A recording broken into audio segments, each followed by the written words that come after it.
The Supernatural Philosopher. Alfred Russel Wallace, on Miracles and Skepticism.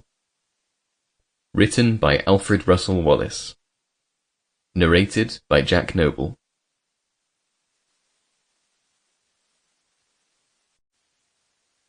Introduction by David Christopher Lane. I am grateful that Elliot Benjamin watched my little film on evolution, and that he has taken the time to focus on Alfred Russel Wallace's contribution to the subject of natural selection. It is one of those nice coincidences that for the past few days I have been rereading one of my favorite biographies of Wallace, entitled The Heretic in Darwin's Court, The Life of Alfred Russel Wallace, by Ross A. Sloan. New York, Columbia University Press, 2004. Which I highly recommend, since it sheds light on many of Eliot's points. Now the meat of Elliot Benjamin's objection to my film focuses on my inclusion of Alfred Russel Wallace and how he is being portrayed, particularly as it relates to the idea that natural selection being a blind force without any intelligent guidance. In the film, which is more about explaining how evolution by natural selection works than a biography of its reputed co-founders, has only 2 sentences which mention Wallace, and each time it is conjoined with Darwin's. Here they are. Charles Darwin and Alfred Russel Wallace co-discovered natural selection in the mid-part of the 19th century, and it is the key mechanism behind how and why our unique genetic book is so configured. We are, in sum, the end result of a blind watchmaker. Darwin's and Wallace's great discovery was that rich complexity can arise naturally without any intelligent guidance whatsoever. Benjamin first wants to raise the issue, though apparently not too contentiously, about whether in actuality Wallace, not Darwin, was the true originator of the theory of evolution. Now, to be clear, neither Wallace or Darwin were the originators of the theory of evolution, since the idea of evolution has a long and fruitful history, going as far back in recorded history to the pre-Socratic philosopher Anaximander of Miletus, 1610 to 1546 BCE. Even early Chinese philosophers, including Zhuangzi of the 4th century BCE, argued for the fluidity of species.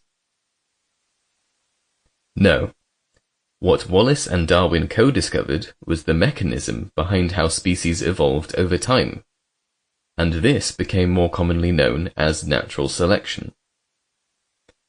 In Wallace's famous February 1858 paper, On the Tendency of Varieties to Depart Indefinitely from the Original Type, this process is explained as, the numbers that die annually must be immense, and as the individual existence of each animal depends upon itself, those that die must be the weakest, the very young, the aged, and the diseased, while those that prolong their existence can only be the most perfect in health and vigor.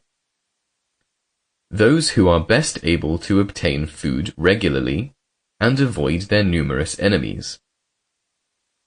It is, as we commenced by remarking, a struggle for existence, in which the weakest and least perfectly organized must always succumb. As to the question of who discovered natural selection first, it is certainly true that Alfred Russel Wallace's letter to Charles Darwin, dated October 10th, 1856, which included the article, On the Law which has regulated the introduction of new species, clearly prompted a crisis of conscience in Darwin. Why? Because Darwin, for some 20 years, had been writing extensively, but privately, on the same subject as Wallace. Indeed, Darwin had even finished an early manuscript on evolution in 1844, which he wanted his friend, Charles Lyell, to edit. Eventually, though, an agreement was hashed out by Joseph Hooker and Lyell to have both Darwin's and Wallace's papers jointly submitted and read by the Linnean Society in London, England, which was hurriedly done on July 1st, 1858. Understandably, there is still some debate over who deserves priority for the discovery of natural selection.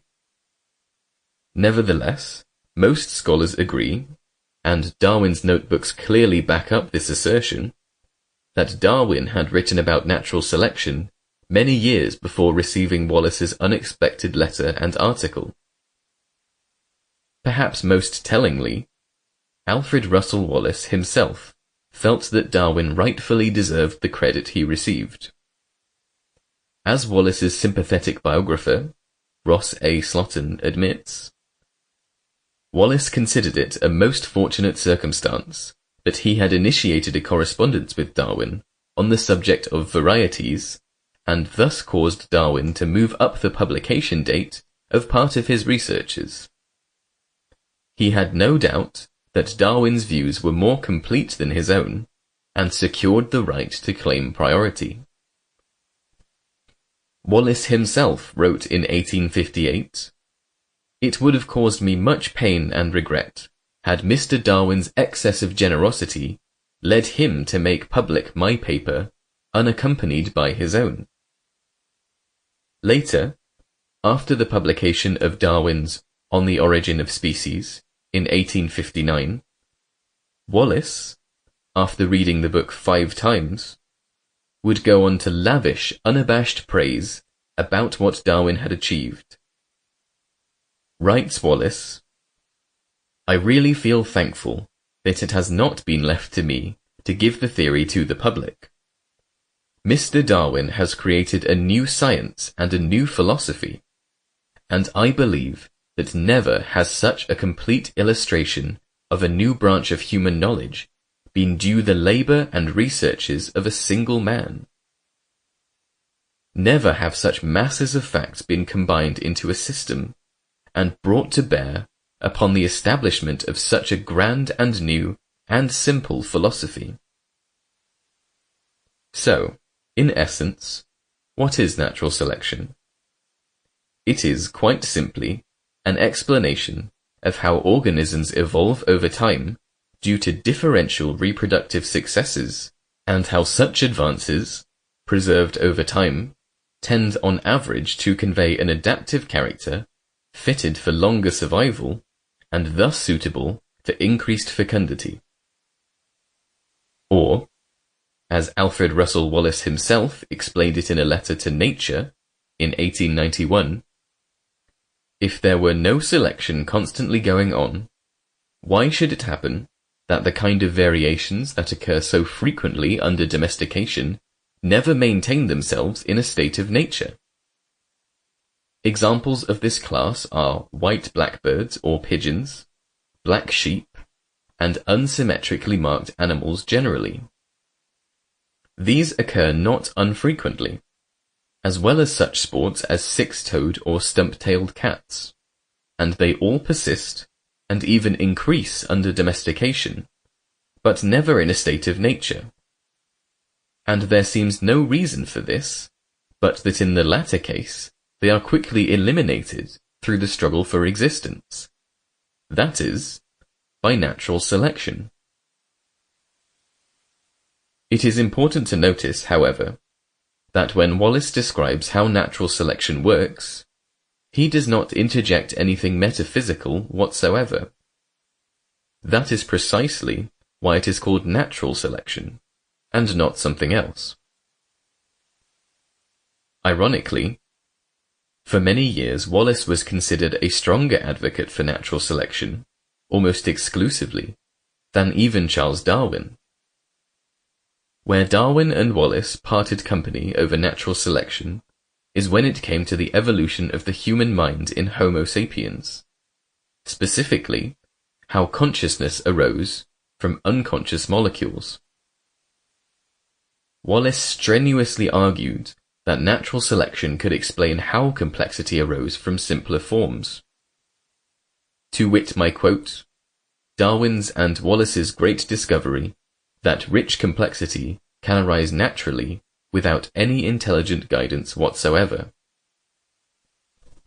However, even though Wallace was a strong advocate of the persuasive power behind natural selection, he felt that human consciousness specifically was of such a high order of organization, and apparently unlike anything else arising in nature by physical and natural processes, that natural selection was insufficient to explain it.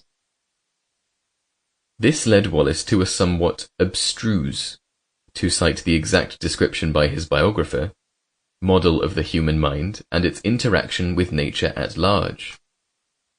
He did this while he still defended that natural selection was operative, even if it cannot explain the entirety of the human mind. Although Wallace resisted being labeled a dualist, his explanations provide ample evidence for it. Of course, Darwin was taken aback by Wallace's views as first published in 1864. As Darwin chided Wallace, "But I groan over man. You write like a metamorphosed, in retrograde direction, naturalist, and you the author of the best paper that ever appeared in Anthropological Review. Eho, eho, eho. I defy you to upset your own doctrine." Going to the jugular of Wallace's inconsistencies, Jean Claparède wrote in a French journal the following critique. While Mr. Wallace demands the intervention of a superior force to explain the foundation of the human races, and to guide man in the path of civilization, he altogether denies the existence of such a force as assisting to produce the inferior races of animals and plants, which attributes entirely to the operation of natural selection. Later the journal Nature would summarize the critiques of Wallace's not-so-veiled dualism with a series of biting and ironic remarks, including, "To say that our brains were made by God, and our lungs by natural selection, is to really exclude the Creator from half his creation, and natural science from half of nature. To fall back for explanation upon the primary efficient cause for their existence, as Wallace does, the design with which they were framed, is only to confuse two distinct branches of inquiry." To Wallace's great credit, he responded to the Nature lambast with a very succinct and telling rejoinder, which greatly clarified his increasingly controversial views. "I maintain that man is descended from a lower animal form, but I adduce facts which go to prove that some other law or power than natural selection has specially modified him. If Darwin is not anti-Darwinian in admitting, as he does, the possibility that animals and plants may not have had a common ancestor, I may surely deny that I am anti-Darwinian when I show that there are certain phenomena, in the case of man, that cannot be wholly explained by natural selection." I think the fundamental difficulty Wallace saw, and attempted to address, was his inability to imagine that unconscious processes could, over time, produce conscious self-awareness.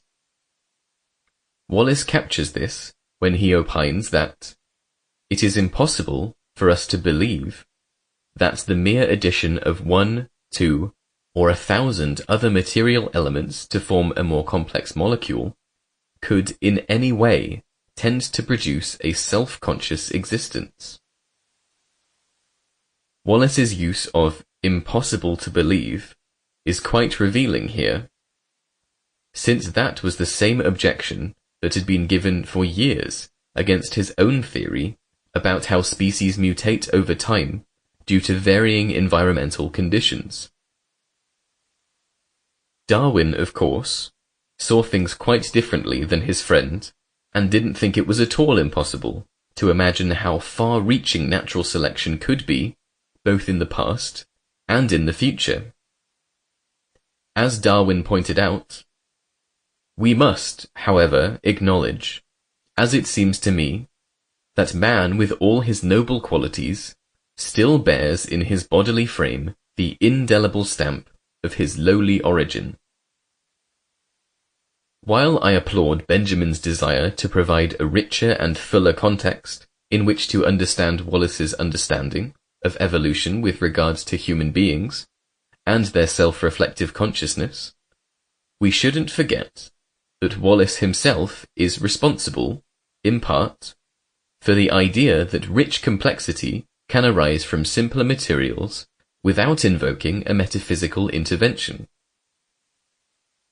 It is only when we come to human beings that Wallace balks and feels that some other force is necessary to explain his self-reflective awareness, a point which, as we have pointed out, with which Darwin quite strenuously disagrees. So while I can readily agree that Wallace has a different view on how human consciousness evolved, I don't think that necessarily detracts or takes away from his great discovery concerning how natural selection works. In other words, Wallace gave birth to the idea of how evolution could work without invoking intelligent design, and thus it would be amiss not to acknowledge his parentage. As Stephen Montgomery explains, Darwin was clearly a bit perplexed by his former ally's new views, and at one point wrote to Wallace, pleading with him not to kill our baby. For instance, some atomic theorists who worked on the atomic bomb may wish that they could distance themselves from their horrific invention, but as we all know, their respective names to its building cannot be so easily erased. Likewise, even if Wallace later wanted to distance himself from his original discovery and its attendant implications, or to introduce a new metaphysical force for human consciousness, there is no getting around the fact that he was himself responsible for introducing a purely naturalistic explanation for why evolution occurs. That is why I included his name along with Darwin's when I said Darwin's and Wallace's great discovery was that rich complexity can arise naturally without any intelligent guidance whatsoever. To leave his name out would, at least in my mind, be akin to deleting a parent's name on a birth certificate. But lest I be accused of overstating my case, I fully acknowledge and deeply appreciate Elliot Benjamin's essay, which brings up a more nuanced view of Wallace's views on human evolution specifically. Finally, and in appreciation for Elliot Benjamin's contribution, I think it might be useful to make a little movie on the differences Darwin and Wallace had over how human consciousness may have arisen. I find it deeply revealing that a 19th century argument over what matter can ultimately produce is still being hotly debated in the 21st century. The theme of my next movie will center precisely on what one would call the Wallace paradox. Ross A. Slotton, in The Heretic in Darwin's Court, provides us with the guidance theme in our yet-to-be-created movie script. There was no escaping this dilemma. Either all matter was conscious, or consciousness was something distinct from matter. If it was something distinct, then conscious beings were independent of what was termed matter. I again must applaud Elliot Benjamin's efforts in continuing our discussion on Alfred Russel Wallace and his philosophical views on natural selection and how far it extends both in the past and in the future. Ironically, it is precisely because of Wallace's later writings on spiritualism and his overt metaphysical leanings that his seminal contributions to evolutionary theory have been greatly overshadowed by Darwin's own writings, which, to be fair, were influenced, particularly his Descent of Man, by Wallace's very timely and pregnant critiques, as can be gleaned from their extensive correspondence.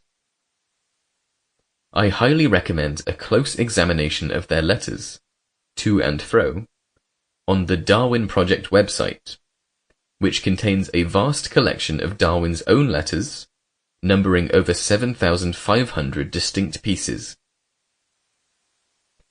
I think part of the confusion over Wallace's nuanced views can be ameliorated if we distinguish the mechanism of natural selection, which by itself doesn't necessitate anything metaphysical, from how such a sieving process initially arose, first causes, and what it may be incapable of ultimately portending. While it is certainly true that Wallace's later writings create a larger context in which to view natural selection, the eliminating mechanism still works regardless of what spiritual or non-spiritual views one holds. This is analogous in some way to Isaac Newton's mathematical work on gravity, as espoused in his groundbreaking, even if dense, book, Philosophic Naturalis Principia Mathematica, which provides mathematical and geometrical tools to understand classical mechanics and the laws of planetary motion.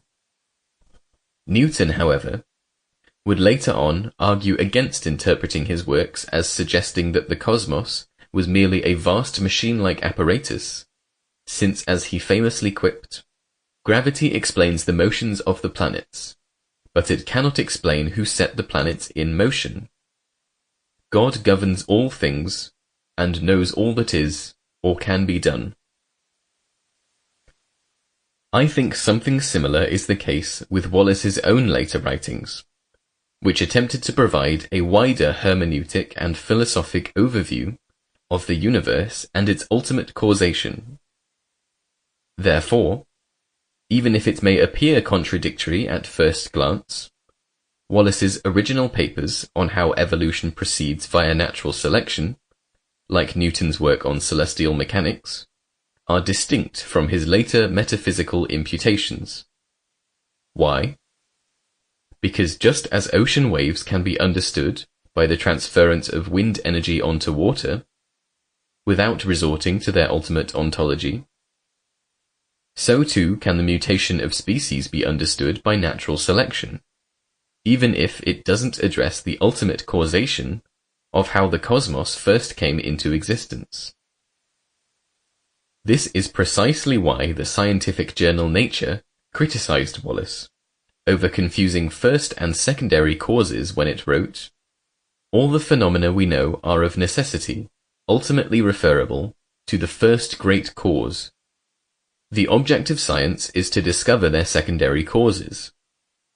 To fall back for explanation upon the primary efficient cause of their existence and the design with which they were framed is only to confuse two distinct branches of inquiry."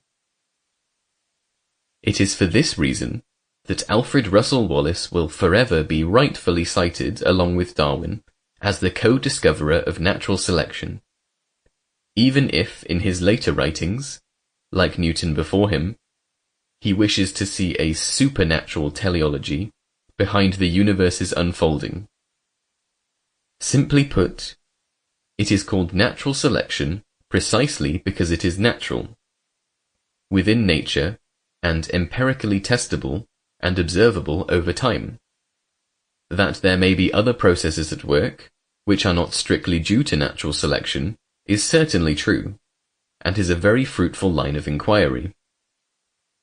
Ironically, it was Darwin who had to withstand Wallace's harsh criticism when he tried to emphasize the importance of sexual selection in contradistinction to natural selection, since Wallace's advocacy of natural selection was much more orthodox and, within limits, more far-reaching than Darwin's.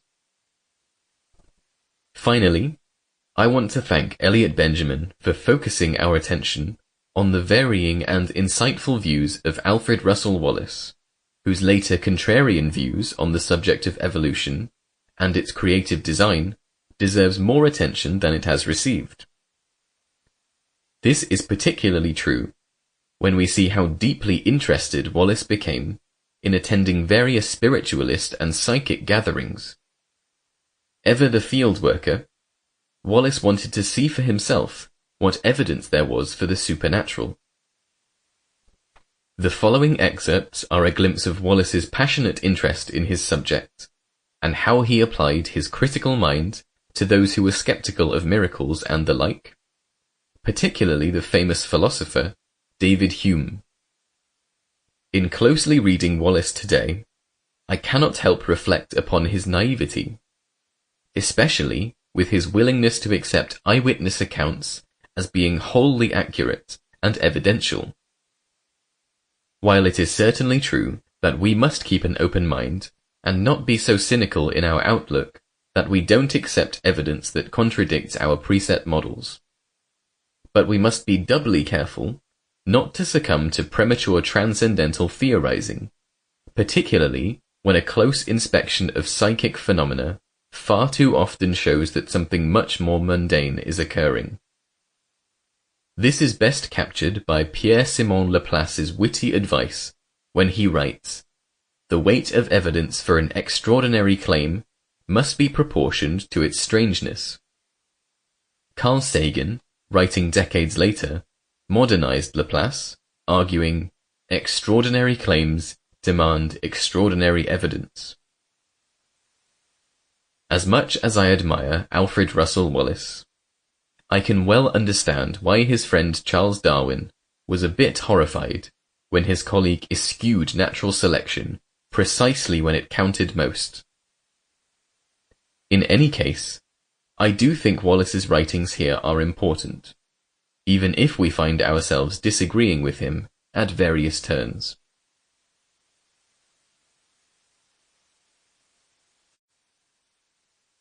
The supernatural and modern thought.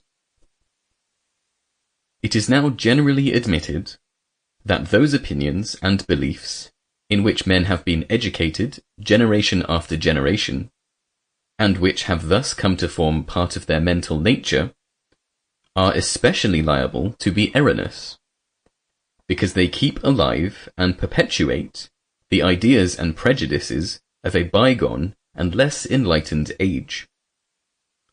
It is therefore in the interest of truth that every doctrine or belief, however well established or sacred they may appear to be, should at certain intervals be challenged to arm themselves with such facts and reasonings as they possess, to meet their opponents in the open field of controversy, and do battle for their right to live.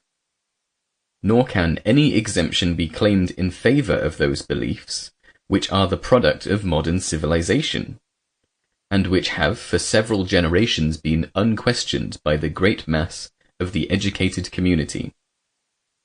For the prejudice in their favor will be proportionally great, and, as was the case with the doctrines of Aristotle, and the dogmas of the schoolmen, they may live on by mere weight of authority and force of habit, long after they have been shown to be opposed alike to fact and to reason. There have been times when popular beliefs were defended by the terrors of the law, and when the skeptic could only attack them at the peril of his life. Now we all admit that truth can take care of itself, and that only error needs protection. But there is another mode of defense which equally implies a claim to certain and absolute truth, and which is therefore equally unworthy and unphilosophical, that of ridicule, misrepresentation, or a contemptuous refusal to discuss the question at all. This method is used among us even now, For there is one belief, or rather disbelief, whose advocates claim more than papal infallibility, by refusing to examine the evidence brought against it, and by alleging general arguments which have been in use for 2 centuries to prove that it cannot be erroneous. The belief to which I allude is that all alleged miracles are false, that what is commonly understood by the term supernatural does not exist, or if it does, is incapable of proof by any amount of human testimony, that all the phenomena we have cognizance of depend on ascertainable physical laws, and that no other intelligent beings than man and the inferior animals can or do act upon our material world. These views have been now held almost unquestioned for many generations. They are inculcated as an essential part of a liberal education. They are popular, and are held to be one of the indications of our intellectual advancement. And they have become so much a part of our mental nature that all facts and arguments brought against them are either ignored as unworthy of serious consideration, or listened to with undisguised contempt. Now this frame of mind is certainly not one favourable to the discovery of truth, and strikingly resembles that by which, in former ages, systems of error have been fostered and maintained. The time has therefore come when it must be called upon to justify itself. This is the more necessary because the doctrine, whether true or false, actually rests upon a most unsafe and rotten foundation. I propose to show you that the best arguments hitherto relied upon to prove it are, one and all, fallacious, and prove nothing of the kind. But a theory or belief may be supported by very bad arguments, and yet be true, while it may be supported by some good arguments, and yet be false. But there was never a true theory which had no good arguments to support it. If therefore all the arguments hitherto used against miracles in general can be shown to be bad, it will behoove skeptics to discover good ones, and if they cannot do so, the evidence in favour of miracles must be fairly met and judged on its own merits, not ruled out of court as it is now. It will be perceived, therefore, that my present purpose is to clear the ground for the discussion of the great question of the so-called supernatural. I shall not attempt to bring arguments either for or against the main proposition, but shall confine myself to an examination of the allegations and the reasonings which have been supposed to settle the whole question on general grounds. David Hume and his false definition of a miracle. One of the most remarkable works of the great Scotch philosopher, David Hume, is An Inquiry Concerning Human Understanding, and the 10th chapter of this work is On Miracles, in which occur the arguments which are so often quoted to show that no evidence can prove a miracle. Hume himself had a very high opinion of this part of his work, for he says at the beginning of the chapter, "I flatter myself that I have discovered an argument which, if just, will with the wise and learned be an everlasting check to all kinds of superstitious delusion, and consequently will be useful as long as the world endures. For so long, I presume, will the accounts of miracles and prodigies be found in all history, sacred and profane." After a few general observations on the nature of evidence, and the value of human testimony in different cases, he proceeds to define what he means by miracle. And here, at the very beginning of the subject, we find that we have to take objection to Hume's definition of a miracle, which exhibits unfounded assumptions and false premises. He gives two definitions in different parts of his essay. The first is, a miracle is a transgression of a law of nature, by a particular volition of the deity, or by the interposition of some invisible agent. Now both these definitions are bad or imperfect. The first assumes that we know all the laws of nature, that the particular effect could not be produced by some unknown law of nature overcoming the law we do know. It assumes also that if an invisible intelligent being held an apple suspended in the air, that act would violate the law of gravity. The second is not precise. It should be some invisible intelligent agent. Otherwise, the action of galvanism or electricity, when these agents were first discovered, and before they were ascertained to form part of the order of nature, would answer accurately to this definition of a miracle. The words violation and transgression are both improperly used, and really beg the question by the definition. How does Hume know that any particular miracle is a violation of a law of nature? He assumes this without a shadow of proof, and on these words, as we shall see, rests his whole argument. The definition of a miracle. Before proceeding any further, it is necessary for us to consider what is the true definition of a miracle, or what is most commonly meant by that word.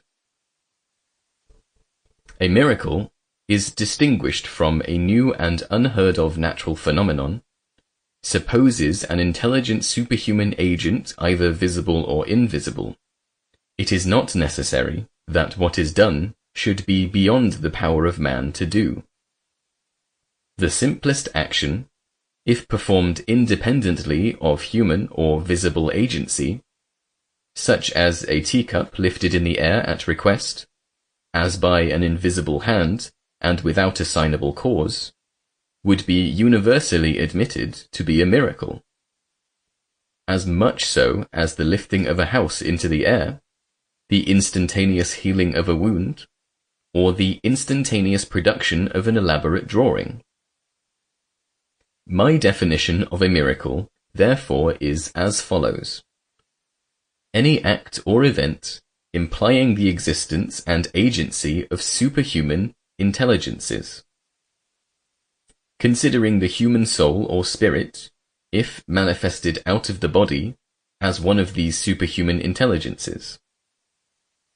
This definition is more complete than that of Hume, and defines more accurately the essence of that which is commonly termed a miracle.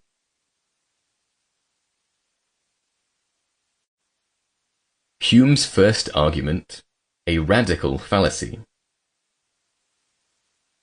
We now have to consider Hume's arguments. The first is as follows. A miracle is a violation of the laws of nature, and as a firm and unalterable experience has established these laws, the proof against a miracle, from the very nature of the fact, is as entire as any argument from the experience can possibly be imagined. Why is it more than probable that all men must die? That lead cannot of itself remain suspended in the air? That fire consumes wood, and is extinguished by water, unless it be that these events are found agreeable to the laws of nature, and there is required a violation of these laws, or in other words, a miracle, to prevent them. Nothing is esteemed a miracle if it ever happened in the common course of nature. It is no miracle that a man seemingly in good health should die on a sudden, because such a kind of death, though more unusual than any other, has yet been frequently observed to happen. But it is a miracle that a dead man should come to life, because that has never been observed in any age or country. There must, therefore, be an uniform experience against every miraculous event. Otherwise, the event would not merit that appellation. And as an uniform experience amounts to a proof, there is here a direct and full proof from the nature of the fact against the existence of any miracle. Nor can such a proof be destroyed, or the miracle rendered credible, but by an opposite proof, which is superior. This argument is radically fallacious, because if it were sound, no perfectly new fact could ever be proved, since the first and each succeeding witness would be assumed to have a universal experience against him. Such a simple fact as the existence of flying fish could never be proved, if Hume's argument is a good one. For the first man who saw and described one would have the universal experience against him that fish do not fly, or make any approach to flying, and his evidence being rejected, the same argument would apply to the second, and to every subsequent witness, and thus no man at the present day, who has not seen a flying fish, ought to believe that such things exist. Again, painless operations in a state produced by mere passes of the hand were, 25 years ago, maintained to be contradictory to the laws of nature, contrary to all human experience, and therefore incredible. On Hume's principles, they were miracles, and no amount of testimony could ever prove them to be real. But miracles do not stand alone. Single facts opposed to uniform experience. Reputed miracles abound in all periods of history. Every one has a host of others leading up to it, and every one has strictly analogous facts testified to at the present day. The uniform opposing experience, therefore, on which Hume lays so much stress, does not exist. What, for instance, can be a more striking miracle than the levitation or raising of the human body into the air without visible cause? Yet this fact has been testified to during a long series of centuries. A few well-known examples are those of Saint Francis d'Assisi, who was often seen by many persons to rise in the air, and the fact is testified to by his secretary, who could only reach his feet. Saint Teresa, a nun in a convent in Spain, was often raised into the air in the sight of all the sisterhood. Lord Orrery and Mr. Valentine Greatorex both informed Dr. Henry Moore and Dr. Glanville that at Lord Conway's house at Ragley in Ireland, the gentleman's butler, in their presence and in broad daylight, rose into the air, and floated about the room above their heads. This is related by Glanville in his Sadducismus Triumphatus. A similar fact is narrated by eyewitnesses of Ignatius de Loyola, and Mr. Madden, in his Life of Savonarola, after narrating a similar circumstance of that saint, remarks that similar phenomena are related in numerous instances, and that the evidence upon which some of the narratives rest is as reliable as any human testimony can be. Butler, in his Lives of the Saints, says that many such facts are related by persons of undoubted veracity, who testify that they themselves were eyewitnesses of them. So we all know that at least 50 persons of high character may be found in London, who will testify that they have seen the same thing happen to Mr. Home. I do not adduce this testimony as proving that the circumstances related really took place. I merely bring it forward now, to show how utterly unfounded is Hume's argument, which rests upon universal testimony on the one side and no testimony on the other.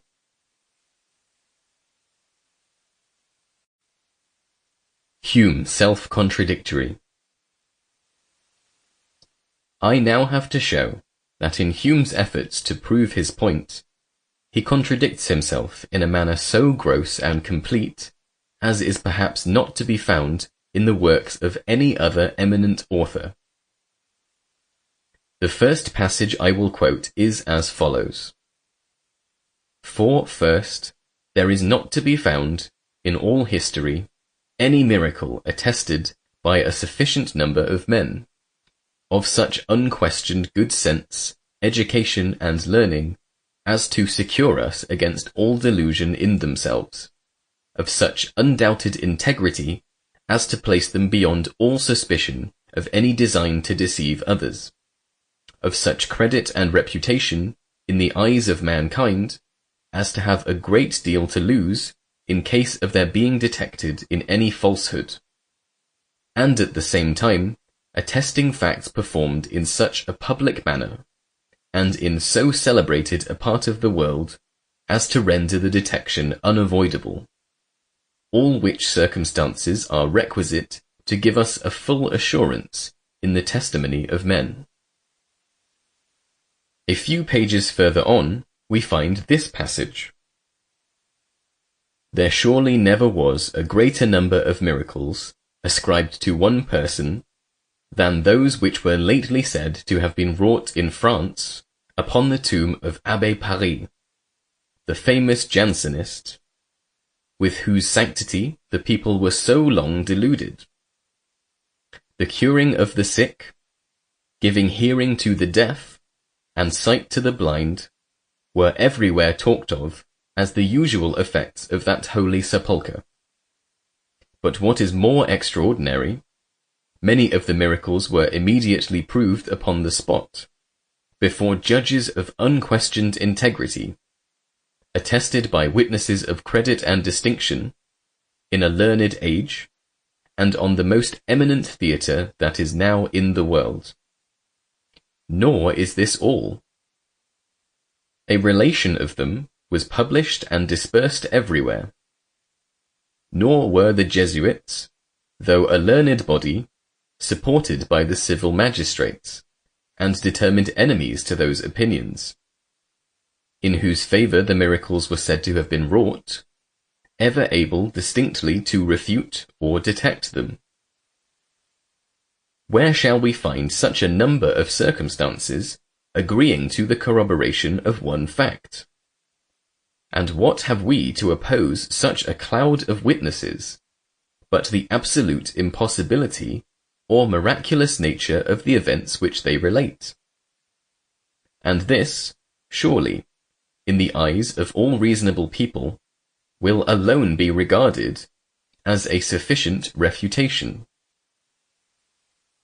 In the second passage, he affirms the very existence of every single fact and quality which in the first passage he declared never existed, and he entirely changes his ground of argument by appealing to the inherent impossibility of the fact, and not at all to the insufficiency of the evidence.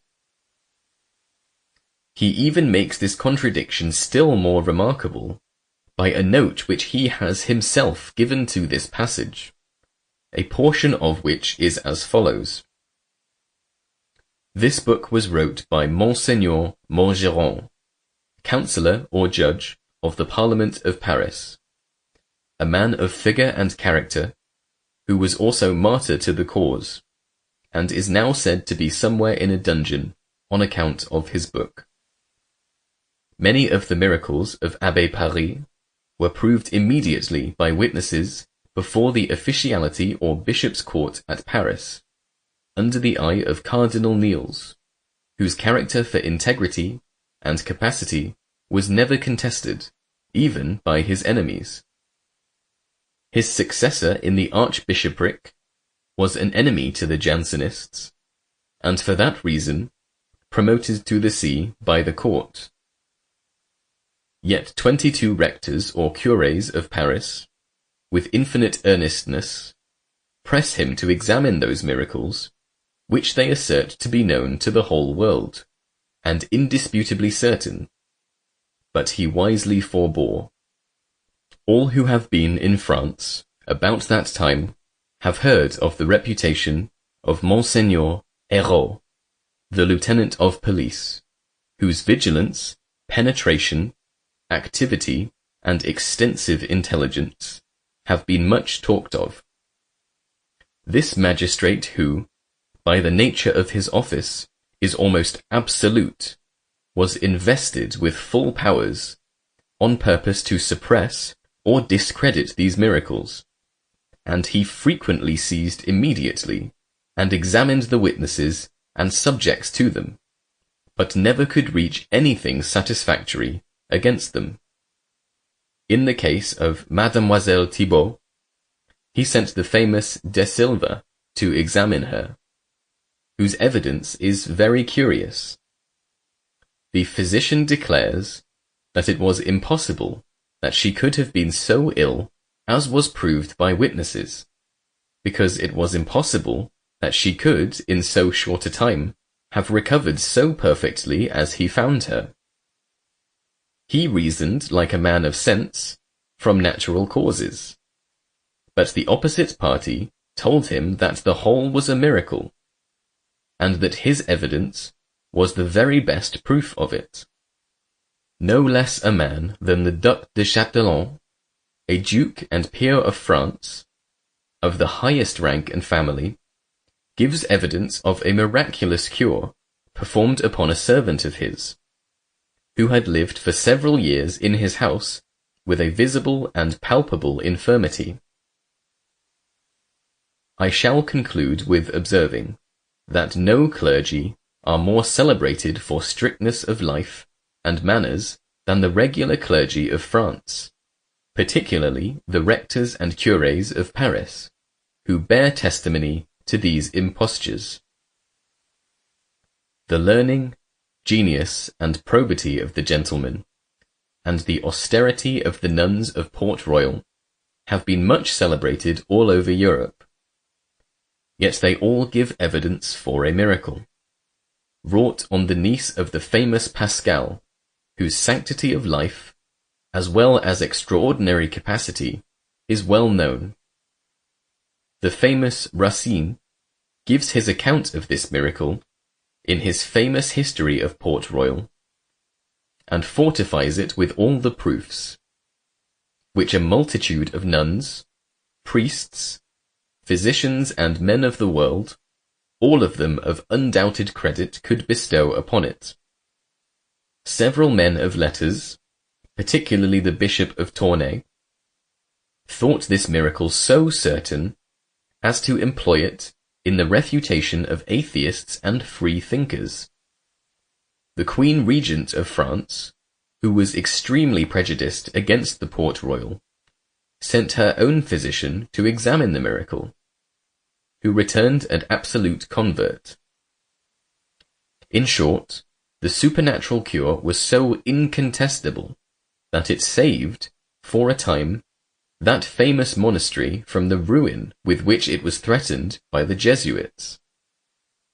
Had it been a cheat, it had certainly been detected by such sagacious and powerful antagonists, and must have hastened the ruin of the contrivers. It seems almost incredible that this can have been written by the great skeptic David Hume, and written in the same work in which he has already affirmed that in all history no such evidence is to be found. In order to show how very remarkable the evidence is to which he alludes, I think it well to give you one of the cases in greater detail, as recorded in the original book of Montgeron, and quoted in Mr. William Howitt's History of the Supernatural. Mademoiselle Quarron was afflicted, amongst other ailments, with a cancer in the left breast, for 12 years. The breast was destroyed by it, and came away in a mass, The effluvia from the cancer was horrible, and the whole blood of the system was pronounced infected by it. Every physician pronounced the case utterly incurable. Yet by a visit to the tomb, she was perfectly cured. And what was more astonishing, the breast and nipple were wholly restored, with the skin pure and fresh, and free from any trace or scar. This case was known to the highest people in the realm. When the miracle was denied, Mademoiselle Coiron went to Paris, was examined by the royal physician, and made a formal deposition of her cure before a public notary. Mademoiselle Coiron was the daughter of an officer of the royal household, and had 2 brothers in attendance on the person of the king. The testimonies of the doctors are of the most decisive kind. M. Gualon, physician to the king, deposed officially that, to restore a nipple absolutely destroyed and separated from the breast, was an actual creation, because a nipple is not merely a continuity of the vessels of the breast, but a particular body, which is of a distinct and peculiar organization. M. Suchai, surgeon to the Prince of Conti, not only pronounced the cancer incurable, but, having examined the breast after the cure, went of himself to the public notary and made a formal deposition. That the cure was perfect, that each breast had its nipple in its natural form and condition, with the colors and attributes proper to those parts.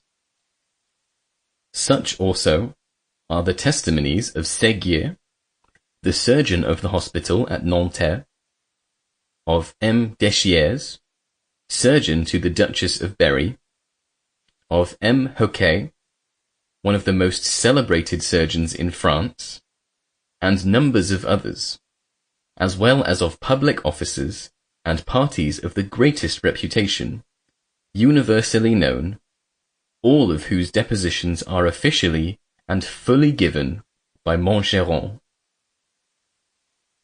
This is only one out of a great number of cases equally marvellous, and equally well attested, and we therefore cannot be surprised at Hume's being obliged to give up the argument of insufficiency of the evidence for miracles, and of the uniform experience against them. The wonder being that he ever put forth an argument which he was himself able to refute so completely.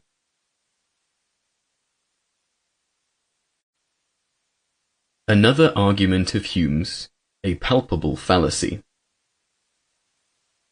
We now have another argument which Hume brings forward, but which is, if possible, still weaker than the last.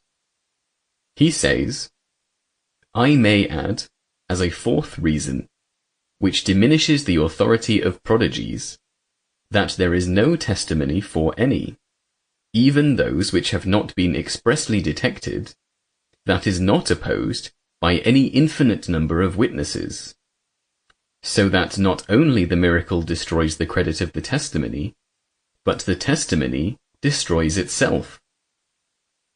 To make this the better understood, let us consider that, in matters of religion, whatever is different is contrary, and that it is impossible the religions of ancient Rome, of Turkey and Siam, and of China should, all of them, be established on any solid foundation. Every miracle, therefore, pretended to have been wrought in any of these religions, and all of them abound in miracles, as is its direct scope is to establish the particular system to which it is attributed. So has it the same force, though more indirectly, to overthrow every other system.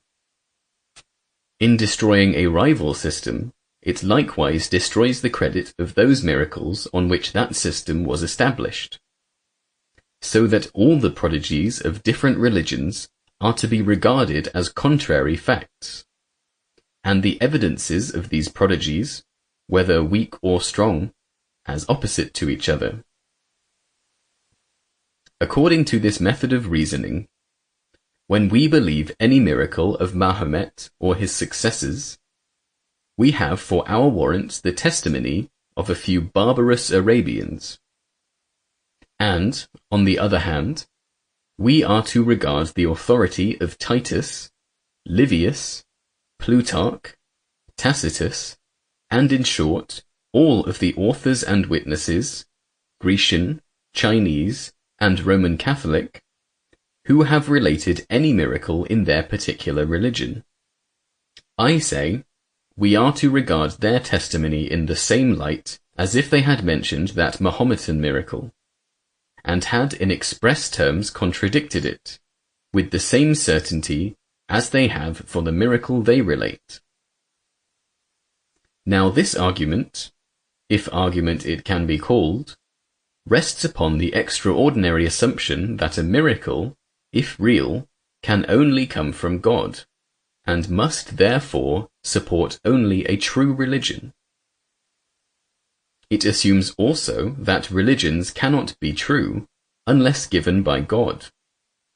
Mr. Hume assumes, therefore, to know that nothing which we term a miracle can possibly be performed by any of the probably infinite number of intelligent beings who may exist in the universe between ourselves and the deity. He confounds the evidence for the fact with the theories to account for the fact, and most illogically and unphilosophically argues that if the theories lead to contradictions, the facts themselves do not exist. I think, therefore, that I have now shown that 1. Hume gives a false definition of miracles, which begs the question of their possibility. 2. He states the fallacy that miracles are isolated facts, to which the entire course of human testimony is opposed. 3. He deliberately and absolutely contradicts himself as to the amount and quality of the testimony in favor of miracles.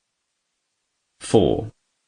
He propounds the palpable fallacy as to miracles connected with opposing religions destroying each other.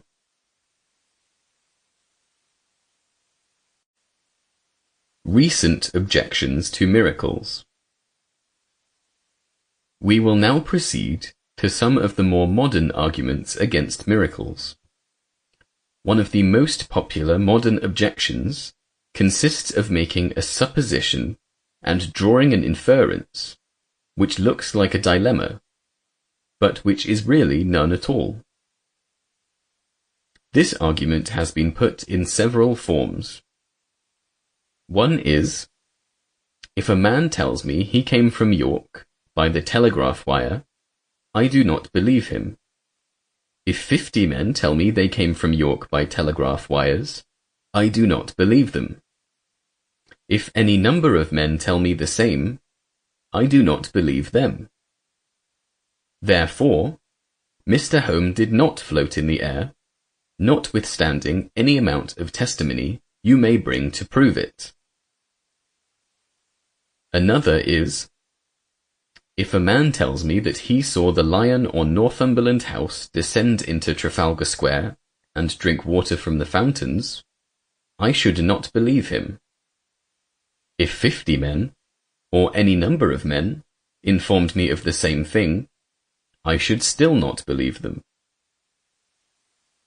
Hence it is inferred that there are certain things so absurd and so incredible that no amount of testimony could possibly make a sane man believe them. Now, these illustrations look like arguments, and at first sight it is not easy to see the proper way to answer them. But the fact is that they are utter fallacies, because their whole force depends upon an assumed proposition which has never been proved, and which I challenge anyone to prove. The proposition is that a large number of independent, honest, sane and sensible witnesses can testify to a plain matter of fact which never happened at all. Now, no evidence has ever been adduced to show that this ever has happened or ever could happen. But the assumption is rendered still more monstrous when we consider the circumstances attending such cases as those of the cures at the tomb of the Abbé Paris, and the cases of modern scientific men being converted to a belief in the reality of the phenomena of modern spiritualism. For we must assume that, being fully warned that the alleged facts are impossible and are therefore delusions, and having the source of the supposed delusion pointed out, and all the prejudices of the age and the whole tone of educated thought being against the reality of such facts, yet numbers of educated men, including physicians and men of science, are convinced of the reality of the facts after the most searching investigation. Yet the assumption that such an amount and quality of independent converging evidence can all be false must be proved to a fact, if the argument is to have the slightest value. Otherwise, it is merely begging the question. It must be remembered that we have to consider not absurd beliefs or false inferences, but plain matters of fact. And it cannot be proved, and never has been proved, that any large number of cumulative evidence of disinterested and sensible men was ever obtained for an absolute and entire delusion. To put the matter in a simple form, the asserted fact is either possible or not possible. If possible, such evidence as we have been considering would prove it. If not possible, such evidence could not exist. The argument is, therefore, an absolute fallacy, since its fundamental assumption cannot be proved. If it is intended merely to enunciate the proposition that the more strange and unusual a thing is, the more and the better the evidence we require for it, that we all admit. But I maintain that human testimony increases in value in such an enormous ratio with each additional independent and honest witness, that no fact ought to be rejected when attested to by such a body of evidence as exists for many of the events termed miraculous or supernatural, and which occur now daily among us. The burden of proof lies on those who maintain that such evidence can possibly be fallacious. Let them point out one case in which such cumulative evidence existed, and which yet proved to be false. Let them give not supposition, but proof.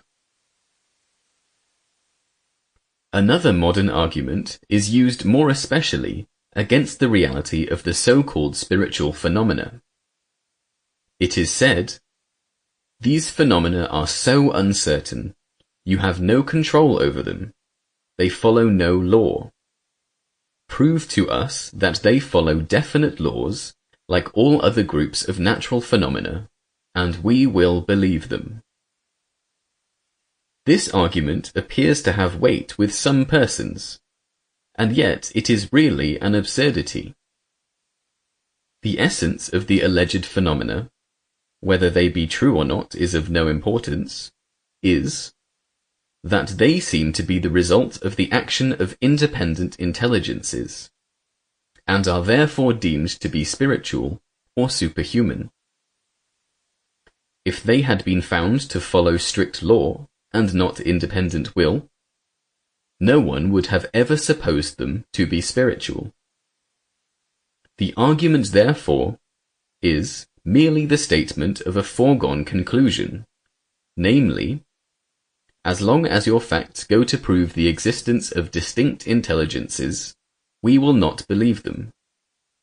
Demonstrate that they follow fixed law and not intelligence, and then we will believe them. This argument appears to me to be childish, and yet is used by some persons who claim to be philosophical.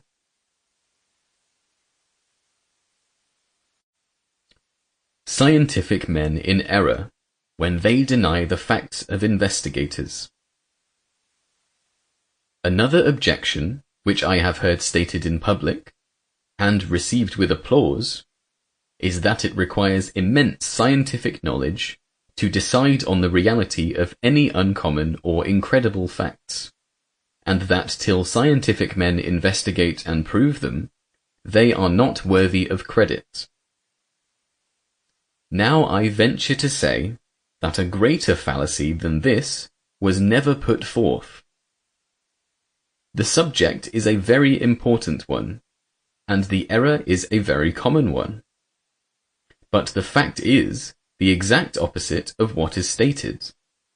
For I assert that whenever the scientific men of any age have denied the facts of investigators on a priori grounds, they have always been wrong. It is not necessary to do more than refer to the world-known names of Galileo, Harvey, and Jenner. The great discoveries they made were, as we know, violently opposed by all their scientific contemporaries, to whom they appeared absurd and incredible. But we have equally striking examples much nearer to our own day. When Benjamin Franklin brought the subject of lightning conductors before the Royal Society, he was laughed at as a dreamer, and his paper was not admitted to the Philosophical Transactions. When Young put forth his wonderful proofs of the undulatory theory of light, he was equally hooted at as absurd by the popular scientific writers of the day. The Edinburgh Review called upon the public to put Thomas Gray into a straitjacket for maintaining the practicability of railroads. Sir Humphrey Davy laughed at the idea of London ever being lighted with gas. When Stephenson proposed to use locomotives on the Liverpool and Manchester Railway, learned men gave evidence that it was impossible that they could go even 12 miles an hour. Another great scientific authority declared it to be equally impossible for ocean steamers ever to cross the Atlantic. The French Academy of Sciences ridiculed the great astronomer Arago when he wanted even to discuss the subject of the electric telegraph. Medical men ridiculed the stethoscope when it was first discovered. Painless operations during the mesmeric coma were pronounced impossible, and therefore impostures. But one of the most striking, because one of the most recent cases of this opposition to, or rather disbelief in facts opposed to the current belief of the day, among men who are generally charged with going too far in the other direction, is that of the doctrine of the antiquity of man. Bouet, an experienced French geologist, in 1823, discovered a human skeleton 80 feet deep in the lees or hardened mud of the Rhine. It was sent to the great anatomist Cuvier, who so utterly discredited the fact that he threw aside his invaluable fossil as worthless, and it was lost. Sir C. Lyell, from personal investigation on the spot, now believes that the statements of the original observer were quite accurate. So, as early as 1715, the flint weapons were found with the skeleton of the elephant in an excavation in Gray's Inn Lane, in the presence of Mr. Conyers, who placed them in the British Museum, where they remained utterly unnoticed till quite recently. In 1800, Mr. Frere found flint weapons along with the remains of extinct animals at Hoxney in Suffolk. From 1841 to 1846, the celebrated French geologist Boucher de Perthes discovered great quantities of flint weapons in the draft gravels of the north of France. But for many years he could convince none of his fellow scientific men that they were works of art, or worthy of the slightest attention. At length, however, in 1853, he began to make converts. In 1859 to 1860, some of our own most eminent geologists visited the spot, and fully affirmed the truth of his observations and deductions. Another branch of the subject was, if possible, still worse treated. In 1825, Mr. McKennery of Torquay discovered worked flints along with the remains of extinct animals in the celebrated Kent's Hole cavern. But his account of his discoveries was simply laughed at. In 1840, one of our first geologists, Mr. Godwin Austen, brought this matter before the Geological Society, and Mr. Vivian of Torquay sent in a paper fully confirming Mr. McKennery's discoveries, but it was thought too improbable to be published. 14 years later, the Torquay Natural History Society made further observations, entirely confirming the previous ones, and sent an account of them to the Geological Society of London. But the paper was rejected as too improbable for publication. Now, however, for 5 years past, the cave has been systematically explored under the superintendence of a committee of the British Association, and all the previous reports for 40 years have been confirmed, and have been shown to be even less wonderful in reality. It may be said that this was proper scientific caution. Perhaps it was, but at all events, it proves this important fact, that in this, as in every other case, the discoverers have been right. Those who rejected their observations have been wrong. Now, are the modern discoverers of some phenomena, usually termed supernatural or incredible, less worthy of attention than these already quoted? Let us take, first, the reality of what is called clairvoyance. The men who have observed this phenomenon have carefully tested it through long years or through their whole lives, will rank in scientific knowledge and in intellectual ability as quite equal to any observers in any other branch of discovery.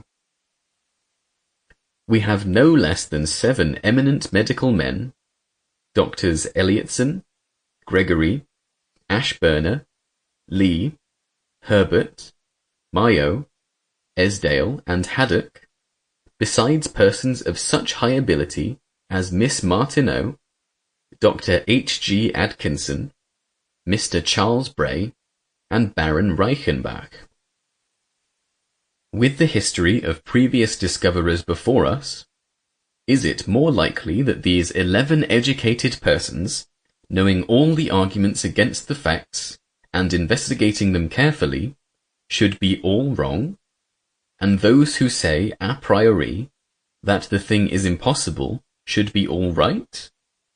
Or the contrary? If we are to learn anything by history and experience, then we may safely prognosticate that, in this case, as in so many others, the disbelievers in other men's observations will be found to be in the wrong. The fallacies of Mr. Lecky. We now come to the modern philosophical objectors, most eminent among whom is Mr. Lecky, author of The History of Rationalism and The History of Morals. In the latter work, he has devoted some space to this question, and his clear and well-expressed views may be taken to represent the general opinions and feelings of the educated portion of modern society. He says, "The attitude of ordinary educated people towards miracles is not that of doubt, of hesitation, of discontent with the existing evidence, but rather of absolute, derisive, and even unexamining incredulity." He then goes on to explain why this is so. In certain stages of society, and under the action of certain influences, an accretion of miracles is invariably formed around every prominent person or institution. We can analyze the general causes that have impelled men towards the miraculous. We can show that these causes have never failed to produce the effect, and we can trace the gradual alteration of mental conditions invariably accompanying the decline of the belief. When men are destitute of the critical spirit, when the notion of uniform law is yet unborn, and when their imaginations are still incapable of rising to abstract ideas, histories of miracles are always formed and always believed, and they continue to flourish and to multiply until these conditions are altered. Miracles cease when men cease to believe and expect them. Again, we do not say they are impossible, or even that they are not authenticated by as much evidence as many facts we believe. We only say that, in certain states of society, illusions of this kind inevitably appear. Sometimes we can discover the precise natural facts which the superstition has misread, but more frequently, we can give only a general explanation, enabling us to assign these legends to their place, as the normal expression of a certain stage of knowledge or intellectual power, and this explanation is their refutation. Now, in these statements and arguments of Mr. Lecky, we find some fallacies hardly less striking than those of Hume. His assertion that in certain stages of society an accretion of miracles is invariably formed around every prominent person or institution appears to me to be absolutely contradicted by certain well-known historical facts. The Church of Rome has ever been the great theatre of miracles, whether ancient or modern. The most prominent person in the Church of Rome is the Pope. The most prominent institution is the papacy. We should expect, therefore, if Mr. Lecky's statement be correct, that the popes would be pre-eminently miracle workers. But the fact is that with the exception of one or two very early ones, no miracles whatever are recorded of the great majority of popes. On the contrary, it has been generally among the very humblest members of the Romish Church, whether clergy or laity, that the power of working miracles has appeared, and which has led to their being canonized as saints. Again, to take another instance, the most prominent person connected with the Reformed churches is Luther. He himself believed in miracles. The whole world in his day believed in miracles. And miracles, though generally of a demoniac character, continued rife in all Protestant churches for many generations after his death. Yet there has been no accretion of miracles round this remarkable man. Nearer to our own day we have Irving, at the head of a church of miracle workers, and Joe Smith, the founder of the miracle-working Mormons. Yet there is not the slightest sign of any tendency to impute any miracles to either of these men, other than those which the latter individual claimed for himself before his sect was established. These very striking facts seem to me to prove that there must be some basis of truth in nearly every alleged miracle. and that the theory of any growth or accretion round prominent individuals is utterly without evidence to support it.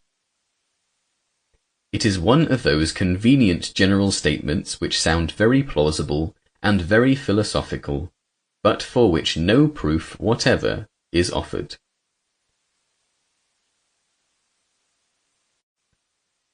The decline of belief in miracles. Another of Mr. Lecky's statements is that there is an alteration of mental conditions invariably accompanying the decline of belief. But this invariable accompaniment certainly cannot be proved, because the decline of the belief has only occurred once in the history of the world. And, what is still more remarkable, while the mental conditions which accompanied that one decline have continued in force, or have even increased in energy, and are much more widely diffused, belief has now for 20 years been growing up again.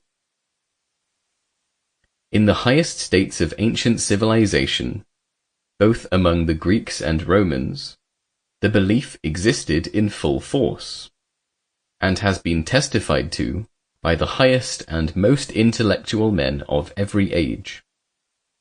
The decline, which in the present century has certainly taken place, cannot, therefore, be imputed to any general law, since it is but an exceptional instance. Again, Mr. Lecky says that the belief in the supernatural only exists when men are destitute of the critical spirit, and when the notion of uniform law is yet unborn. Mr. Lecky in this matter contradicts himself almost as much as Hume did. One of the greatest advocates for the belief in the supernatural was Glanville, and this is what Mr. Lecky says of Glanville. He says that Glanville has been surpassed in genius by few of his successors. The predominating characteristic of Glanville's mind was an intense skepticism. He has ever been termed by a modern critic the first English writer who has thrown skepticism into a definite form. And if we regard this expression as simply implying a profound distrust of human faculties, the judgment can hardly be denied. And certainly it would be difficult to find a work displaying less of the credulity and superstition than the treatise of The Vanity of Dogmatizing, afterwards published as Skepsis Scientifica, in which Glanville expounded his philosophical views. The Sadducismus Triumphatus is probably the ablest book ever published in defense of the reality of witchcraft. Dr. Henry Moore, the illustrious Boyle, and the scarcely less eminent Cudworth warmly supported Glanville, and no writer comparable to these in ability or influence appeared on the other side. Yet the skepticism steadily increased. Again Mr. Lecky thus speaks of Glanville. It was between the writings of Bacon and Locke that latitudinarian school was formed, which was irradiated by the genius of Taylor, Glanville, and Hales, all which became the very centre and seed plot of religious liberty. These are the men, and these the mental conditions, which are favourable to superstition and delusion. The critical spirit, and the notion of uniform law, are certainly powerful enough in the present day. Yet in every country in the civilized world, there are now hundreds and thousands of intelligent men who believe, on the testimony of their own senses, in phenomena which Mr. Lecky and others would term miraculous, and therefore incredible. Instead of being, as Mr. Lecky says, an indication of certain states of society, the normal expression of a certain stage of knowledge or intellectual power, this belief has existed in all states of society, and has accompanied every stage of the intellectual power. Socrates, Plutarch, and St. Augustine alike give personal testimony to supernatural facts. This testimony never ceased through the Middle Ages. The early reformers, Luther and Calvin, thronged the ranks of witnesses. All the philosophers, and all the judges of England, down to Sir Matthew Hale, admitted that the evidence for such facts was irrefutable.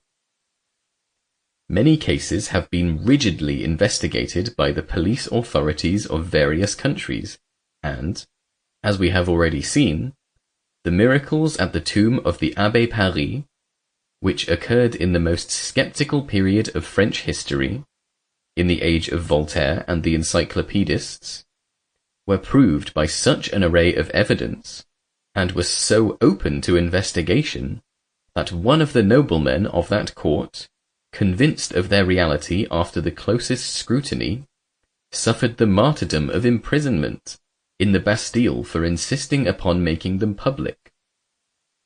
In our own day we have, at the lowest estimate, many millions of believers in modern spiritualism in all classes of society, so that the belief which Mr. Lecky imputes to a certain stage of intellectual culture only appears on the contrary to have all the attributes of universality. Mr. Tyler's objection that the belief in miracles is an example of the survival of savage thought. The philosophical argument has been put in another form by Mr. E. B. Tyler, in a lecture at the Royal Institution, and in several passages in his other works.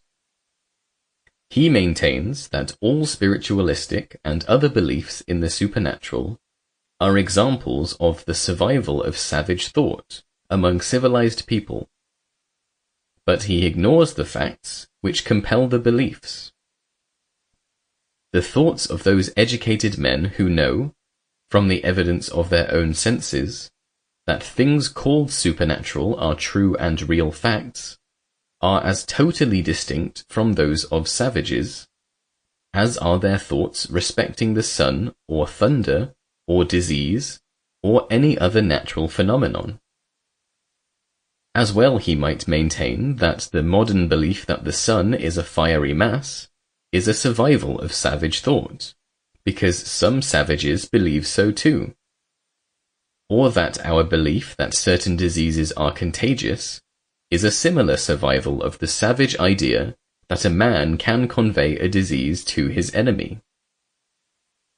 The question is a question of facts, not of theories or thoughts, and I entirely deny the value or relevance of any general arguments, theories, or analogies when we have to decide on matters of fact.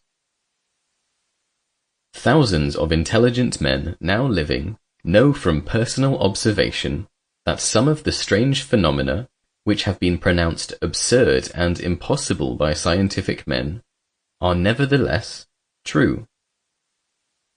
It is no answer to these, and no explanation of the facts, to tell them that such beliefs only occur when men are destitute of the critical spirit, and when the notion of uniform law is yet unborn, that in certain states of society illusions of this kind inevitably appear, that they are only the normal expression of certain stages of knowledge and of intellectual power, and that they clearly prove the survival of savage modes of thought in the midst of modern civilization.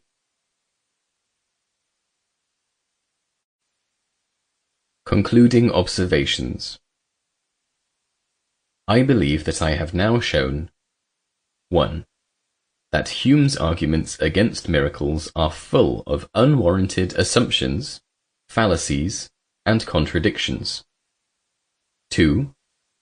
That the modern argument of the telegraph wire conveyance and drinking stone lion are positively no arguments at all, since they rest on false or assumed premises. 3. that the argument that dependence is to be placed upon men of science and upon them only is opposed to universal experience and the whole history of science. 4. That the philosophical argument so well put by Mr. Lecky and Mr. Tyler rests on false or unproved assumption, and is therefore valueless.